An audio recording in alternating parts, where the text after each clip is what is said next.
Hi, Kevin Weber from Heritage Financial. I'm coming to you today to point your attention to two pieces from our investment team that I think are worth the read.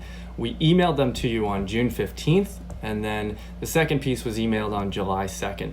In those, we discuss what we're seeing in the market from a risk and opportunity standpoint, what our investment team did to take advantage of the volatility that we saw back in March, and then also a review of our investment philosophy with some of the data behind that. Please do read these pieces. There's a lot there. I want to just focus on one piece today, and that's value stocks. So historically, value stocks outperform growth stocks about 3% annually. 80% of the time we see that over history, but 20% of the time we see growth stocks outperforming value stocks, and sometimes for periods as long as 10 years. And in fact, over the last 10 years, we're seeing just that.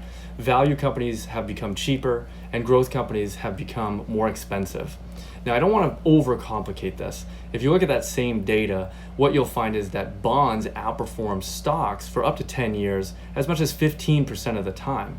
But I don't really find anybody investing in bonds thinking that that's going to be the primary source of their growth in their portfolio for the next 10 years. Remember, buying assets at lower prices is generally better than buying assets at higher prices, and you'll get better returns for doing that.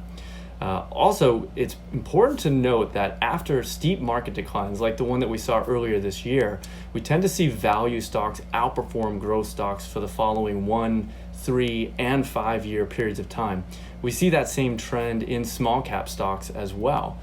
So to wrap this up today, stay disciplined. The disciplined investor extracts the great returns that markets offer.